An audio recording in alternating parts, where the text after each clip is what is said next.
Bobcat fans. Al Weston here with another Bobcat Coach's Corner. We've got Jimmy Wilson for the first time in the spring. How we doing, Jimmy? We're doing all right, Al. We're just about to dry out. Absolutely.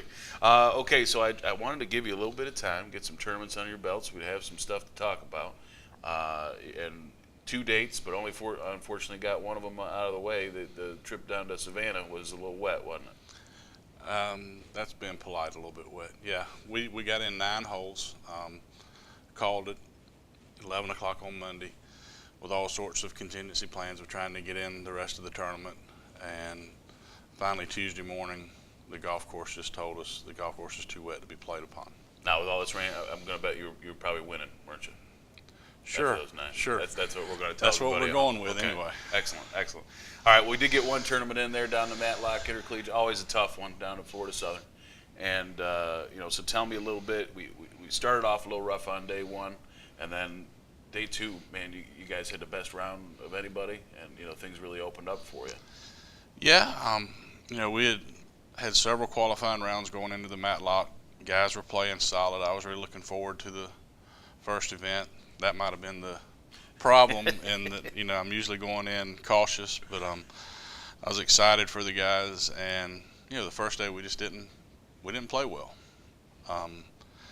Had a little get together Monday night and discussed the things we were not doing well, and the guys responded and came out with a 3 under par 285 on the second day.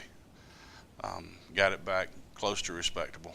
Yeah, jumped a bunch of spots on day two, and day one, actually, it was a freshman that was leading things for you. Austin Glover, tell me a little bit about his game. What are his strengths? Austin's strength, I believe, is just his low-key approach. He doesn't get too excited. He doesn't get too distraught. Something we've talked about in the past with our guys, that we try to stay on an even keel throughout the day. It was his first tournament, and I could not have been more pleased with his play. Yeah, and then the All-Americans came into play on day two and kind of got you overall as a team to at least to get down into single digits as far as your individual plays that way. Yeah, Taylor shot 68 the second day with 8 birdies. He had more birdies than he did pars. Yeah, it was a great round. Victor bounced back the second day, shot 70. Brian Fox had 74 and Pat had a 75, which we got to throw out 75. And that's something we all talk about. We talk about all the time, is that having a score of 74, 75 to throw out, not having to count those numbers. If you can throw out the 74s and 75s, you're going to be competitive every time you go out. Yeah, it's going to win you a bunch of tournaments. And then, of course, you go to Savannah, get washed out there. What do you do when you're hanging around waiting for the rain to go away? Were you playing cards? What were you guys up to? Well, I hope they were doing homework and getting ahead in the classwork. That's a good point. That was the instructions they were given. But we talked a little bit about game planning and the mistakes we had made while we were out there during the 9 holes we got to play, and what we need to do to eliminate those types of mistakes. Physically, we're as good as anybody. Sometimes we're not playing real smart golf. And, as well as I do, by the end of the year last year, the guys got in a rhythm and they were playing smart golf, and it paid off for us. I was hoping that Savannah would provide us that chance to bounce back after the Matlock. Again, we only got in 9 holes, so we'll see what we do this week. Yeah, and this week, actually next week, we're going to be heading down to Valdosta State, playing in always a very, very tough tournament. That's a real good field down there, year in, year out at the Southern Intercollegiate. Tell us a little bit, do you know any of the teams that are coming, and about the course maybe a little bit as well? The course is a great golf course. It hosts a web.com tour event every year. We play on it a couple of weeks before the touring pros do. You warmed up for them then? Yeah, we break it in for them. And it's nice of you to do that. The same people that were at Florida Southern. Nova Southeastern will be there. Lynn, Barry, Florida Southern, Columbus State. All these teams ranked in the top 10 in the country. Sure. So it'll show us where we're at in regard to the field. Do you know who you're taking down there next week yet? Still up in the air. My freshman Austin was in a wreck the day after we got back from Armstrong. We're going to sit down and talk today and see how he's doing. He had some concussion type symptoms after the wreck, so don't really know where we're at. He's okay, other than the headaches and whatnot that goes with that. So we were lucky there. No broken bones or anything like Yeah, that. sure. Thank goodness. Okay. Well, I guess, as continue to hash out the five that are headed down to Valdosta.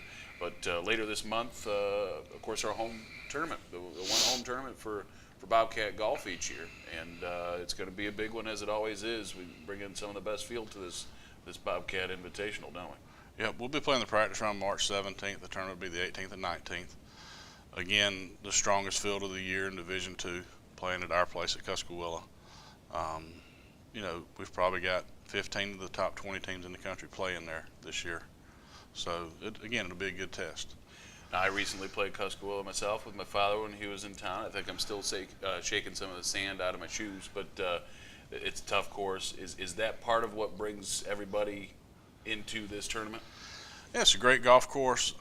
The ability to house all the teams on the property. Sure. Plus the good teams bring the good teams in. So Right. year in and year out, we are the toughest field in Division II, and hopefully it'll stay that way. Now, I know you've only had the one tournament, but last year not very many expectations for a pretty young roster, and of course that great finish, getting into the quarterfinals and the match play and all that. Looking at this year now, maybe a little bit more expectations as everybody's coming back. How are the guys adjusting to that? Well, one of our five that played at the national championship last year broke his leg this summer, so he's more or less redshirting this year. Some of the guys that had great finishes in the spring, again, they're having to accept the fact that they're not going to have those rounds every time out. Sure. With success, unfortunately comes expectations.